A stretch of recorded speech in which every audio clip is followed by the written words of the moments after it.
message will be very strong for the communities back in Kashmir and back in Sheffield, that all the communities from all sections have come together to send a very strong message that the violations on human rights and the basic rights for right of self-determination, if it's denied, so we will stand up and we will support every support we will provide wherever is possible.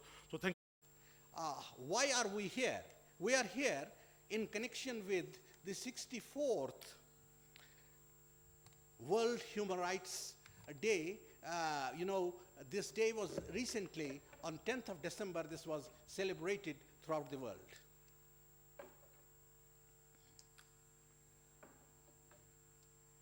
Why we are celebrating this Human Rights Day is because there are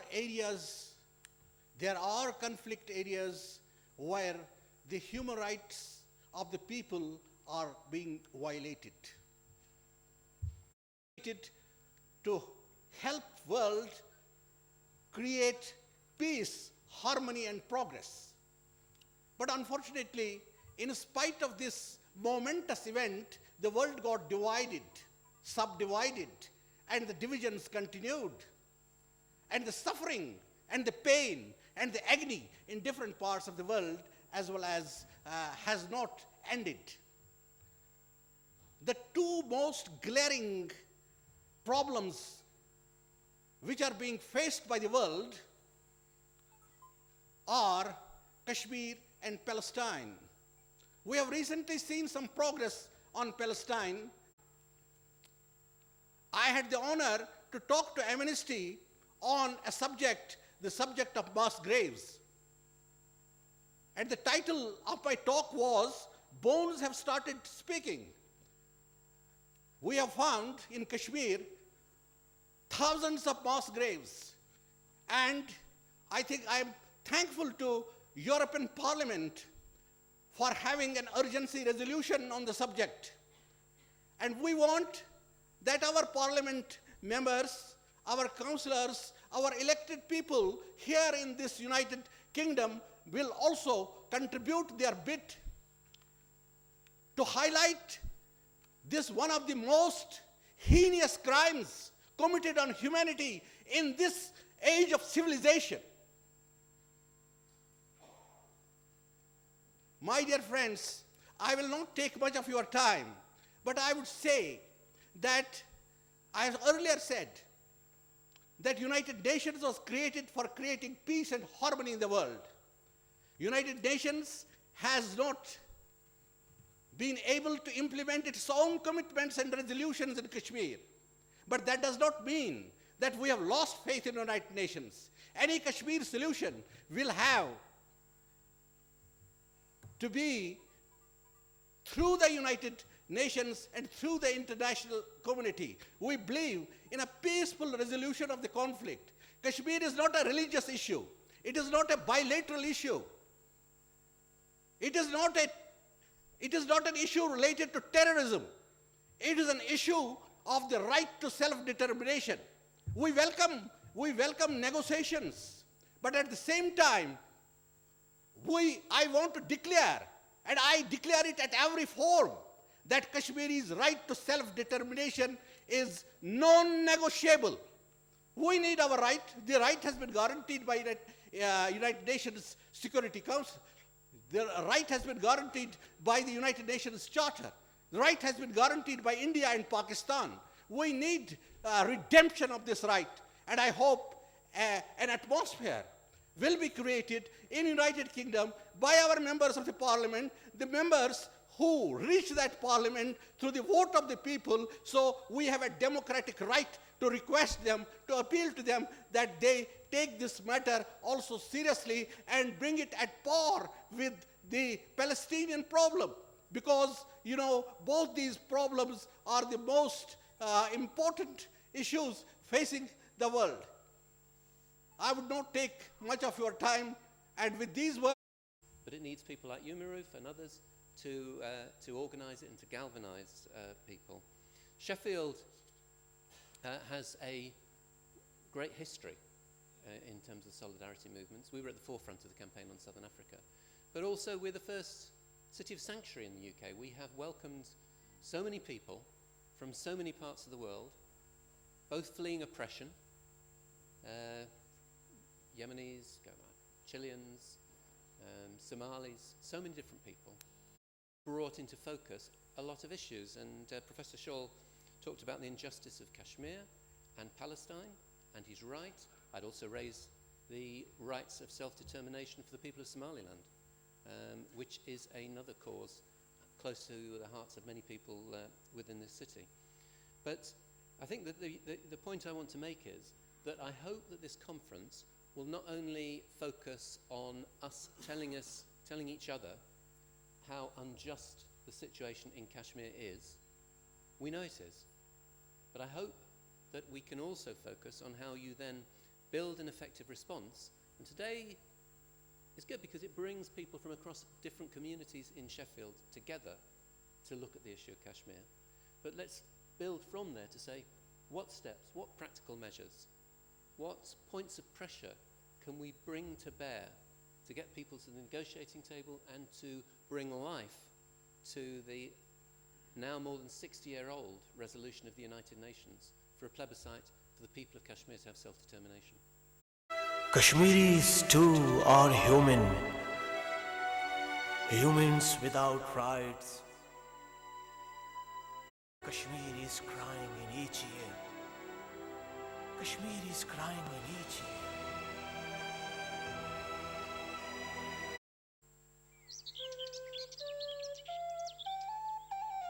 Perfection beyond this world makes Kashmir a paradise.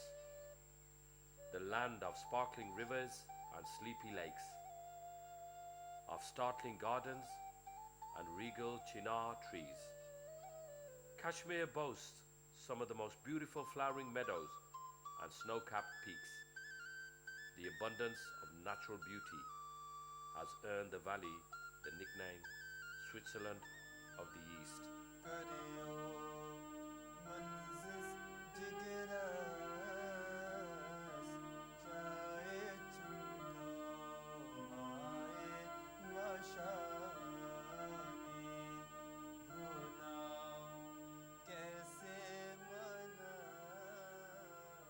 The conflict in Kashmir dates to the partition of India in 1947. The state of Jammu and Kashmir was at this time majority Muslim but with a Hindu ruler, and it was unclear whether it would accede to Pakistan or India. Its eventual accession to India became a matter of dispute between the two countries, with both India and Pakistan claiming ownership of Kashmir. After a brief war in 1947 to 48, Kashmir was divided between Pakistan and India administered territories. A ceasefire line was agreed under UN supervision, which has since been renamed the Line of Control.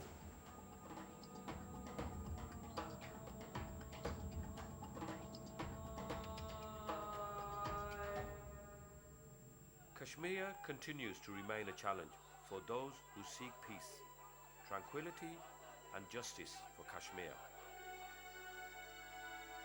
In the part of Kashmir which has remained turbulent for the last 16 years, which is run by the Indian administration, there remains a wanton denial of the most basic right, the right to life.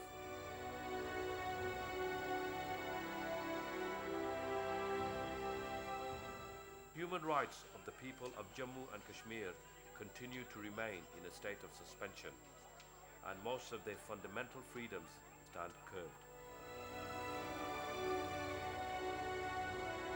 Violation of the right to life, torture, rape, custodial death, and degrading treatment. The fake encounters are rampant. Draconian laws give license to shoot and kill.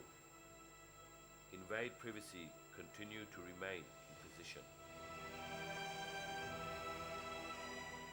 There are voices in the Indian civil society who have spoken for the rights of Kashmiris, and one such voice is the writer, author, book prize winner and activist Arundhati Roy. Recently, whilst on a visit to the UK, She spoke on the Kashmiri situation. Not ever been really a part of India, which is why it's ridiculous for the Indian government to keep saying it's an integral part of India. India today has 500,000 troops manning that little valley. It's the highest, most militarized zone in the world. India has done everything wrong there. Apart from a military occupation, it has completely rigged elections. It has changed that valley into a little sort of puddle, a little pool of spies and informers and intelligence networks and torture chambers. And today, you know, it's come to a stage where people have just had enough.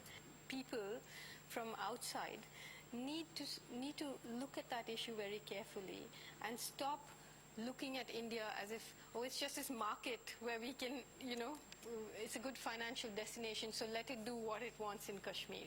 Because the whole thing is going to unravel. So I do think that even the Americans need to look into Kashmir and you know, talk about it, since they are involved in creating this cesspool there now, to create the space for them to be able to say what they want, because this is a whole population that is living in the most insufferable conditions. Sandra Jordan travelled to Kashmir on a fact-finding mission and prepared a documentary, The Unreported World. Her observations and story of her journey should be heard. 500,000 Indian troops and police are here to crush a 15-year rebellion and keep the Muslim population Indian. Excuse me, sir, could I speak to you about your officer who beat these women? Excuse me, there she is, this woman here. She blames the military for shooting her husband. She said every day her child asks when is his father coming home. He just went out to work and now their lives have been ruined.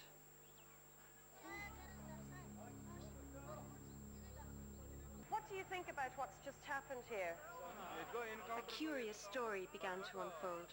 But he says he doesn't think that the militants were killed in the house. He thinks they were brought from somewhere. The family is really shocked. They said that they told the family to go into this house, into the room, and they shut the curtains and said, shut the door. And half an hour later, the security forces arrived in a car, and the family here said they brought the two militants with them. The militants were not hiding in the house. They'd never seen them. And then they staged a fake encounter, put the men in there in that room, and they all fired at them for 3 hours and staged this encounter. This must be where they were killed, I think, because there's so much blood in here. Torture by Indian security forces is routine in Kashmir to gain information and to intimidate the population. Javed is another young man held in the crackdown, accused of hiding a pistol for militants. Table था, table के साथ बांधा, कपड़े मेरे उतारे गए, फिर उन्होंने ये जो टेलीफोन होता है ना उनके पास वो रिंग वाला. He said all his clothes were removed and he was tied to a table. He's my father. How did they treat you when they came in? Were they violent towards you?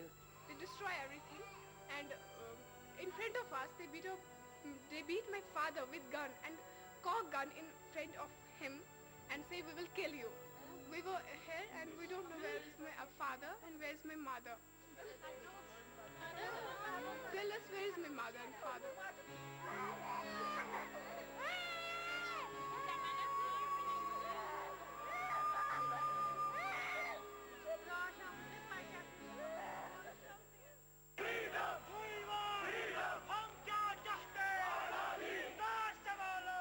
Peace is in the headlines, but here Azadi, freedom, was the word in everyone's mouth.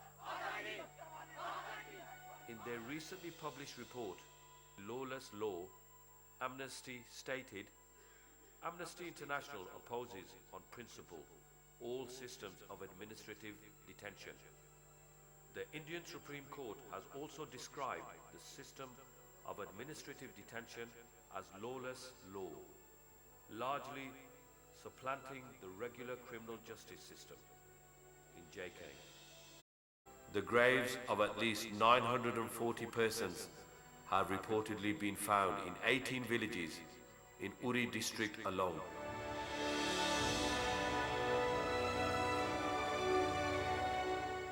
The political social psychologist Ashish Nandi wrote in a column in Outlook. Psychologically speaking, the Kashmiris are already outside India and will remain there for at least 2 generations. The random killing, rapes, torture and the other atrocities have brutalized their society and turned them into a traumatized people.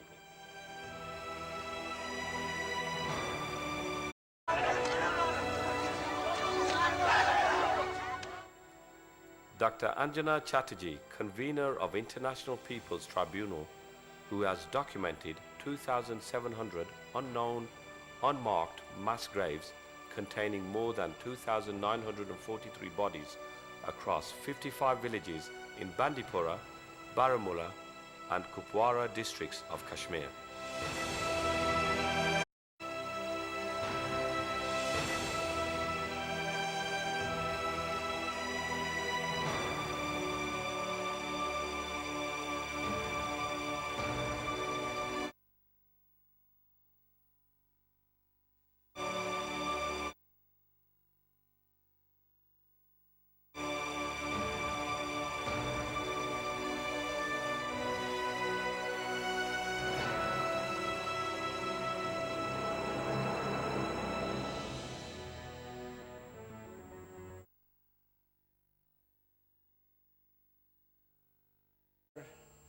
Or serious draconian laws. And very recently, I think it was about 2 weeks back, in the European Parliament, there was a meeting of the India delegation, which is headed by a British MEP, and he comes from Oxford, and his name is Graham Watson. The Indian ambassador was sitting just like us there, and the discussion turned out on Kashmir as well, and I was present in the room, like all of you. The chair, Graham Watson, asked a very simple question to the Indian ambassador, and that's for all of you as well. And he asked him, Mr. Ambassador, if there is democracy in India, as you suggest and as we all know, and if there is peace in India, then why is Armed Forces Special Powers Act and the Public Safety Act in place in the state of Jammu and Kashmir? Now, the Armed Forces Special Powers Act gives total immunity to the Indian security forces to do anything and everything and get away with it. There is no court, there is no judicial process available. There is immunity, period. The Indian ambassador couldn't answer. All he could say is that I have to refer this question to New Delhi, and I will get back to you at the next meeting. These are the hard facts, to be quite honest. But why are we here? That's the important question. Why Councillor Maroof has been so kind to organize this conference today? It has only one motive: to come to the grassroots. Kashmir Centre London wants to reach to the grassroots in every region of the United Kingdom and come to you, councillors, here. You are the people's representatives, to pass resolutions in your own councils. Your voter should ask you to do this. You are their representatives. Ask this council to pass a resolution on human rights violations in Kashmir, on self-determination in Kashmir. And if it is passed by every council in the United Kingdom, it will have a force. It will have voice. It will go to your MPs. I'm afraid Mr. Bloomfield left. But I really wanted to tell him, or to the British MEPs of this area who are not at the moment here, that we should ask them, what have they done for Kashmir? You have a Kashmiri and Pakistani vote bank. Simply coming here and sitting here for 5 minutes and then going away, does it serve our purpose? It's for this council to emphasize on them, you have to do much more than that. That's the need of the time. You have seen what is happening in Kashmir. What parliamentary work has been produced by the British Parliament on the situation in Kashmir. The European Parliament is ahead of you. It's the only parliament in the world that has passed resolution on mass graves. Kashmir problem, India-Pakistan problem, is the British one problem. It's the British who left the legacy there. Therefore, they have a role to play. And therefore, the British MPs, the British MEPs, and on top of that, the councillors here at the grassroots have the responsibility to take this matter further and to produce some really what is called the work. And I would emphasize on this council, please help us to get us away from this kind of tragedy what you have seen. Please help us to see that Kashmiris do get right to self-determination. Thank you very much. But as Professor had just said, and Barrister also has reminded us that politically we can do a lot more to raise the awareness of these inhuman tragedies that are happening to these people. And watching that video reminded me of what happened in Palestine recently when I watched a video on the news where inhuman actions happened and violations are taking place. The reason we don't every day see what's happening in Kashmir, in the Jammu Kashmir, because of the media coverage, which is another great tragedy for us, is the tragedies are unimaginable. I think this is just the cover which was the reporting by Sandra Bishop and a few other reporters who have had access. But if you really look at the real incidents every day, and if you go on the websites, it's inhumane practices and violations that are taking place. I do call upon our local MPs and other members of parliament across the distinguished guests as well to bringing this issue forefront and making aware everyone what the plight and the issues of Jammu Kashmir are.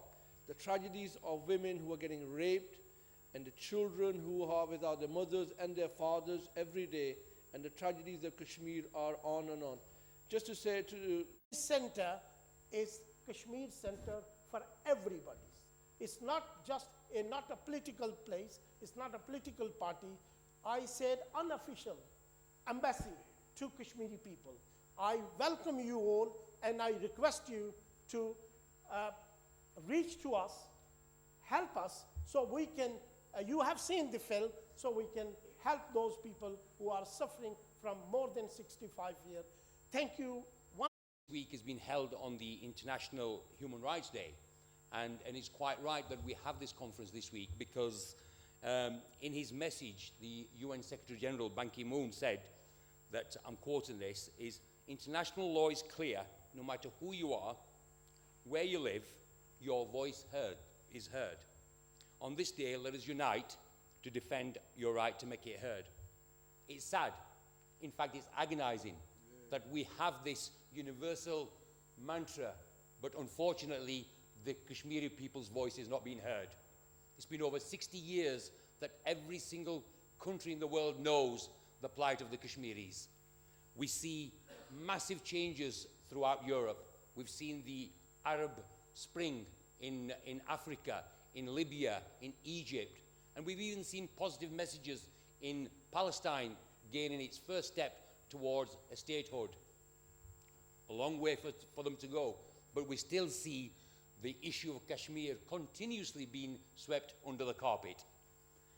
Our two conferences that I've been, that is a cross-section of the community. There are people here, not just from the Kashmiri community, we've got the host indigenous community here, we've got people from our friends from the Somali community. So this is where the message needs to go. To all the communities out there, please, this is not an issue for Pakistanis, it's not an issue for the Kashmiris, this is an issue of humanity. I mean, nobody can fail to be moved at that film here, but we don't need that film to tell us the horrors being perpetrated on a daily basis in Kashmir. And I think we need to use every little ounce of influence that we have to make sure that we put great pressure on India and Pakistan to a lesser extent, right, to make sure that they do actually come to the table and come to a logical resolution for the people of Kashmir. I will end. What we are seeing in the regional political context and the international geopolitical context, that people are becoming more and more aware of the human rights, and there is greater consciousness, political consciousness for humanitarian tragedies across the world, which is why we have seen tables being turned against Israel on the issue of Palestine in only recent weeks. And I think this wind of change should augur well for people who are suffering at the hands of state authorities everywhere in the world, including in the Valley of Kashmir. Thank you very much. Very mainstream thoughts, but I don't agree with the occupation of Kashmir by my country, which is India. That is because it's illegal, it's brutal. We occupy Kashmiri land using draconian laws such as AFSPA, which actually allows Indian military to kill anyone, even with an umbrella, if they think they have a weapon. So they can kill anyone, even if they are 6-year-old or 60-year-old. And that's one of the reasons why I don't agree with the occupation of Kashmir. But what actually, unconditionally, that is the first thing that we want in Kashmir, in the bigger Kashmir, both Maqbooza Kashmir or Indian occupied Kashmir or Azad Kashmir, so that the people of Kashmir can have their say independent of other engaged entities, which is India and Pakistan. And of course the withdrawal of the draconian laws from Kashmir and in general from the rest of the India as well. What we forget is that India is not just occupying or having draconian laws in Kashmir, but there are other part of the India as well, which is northeastern states, where we have the same laws, where Indian military can kill anybody if they wish.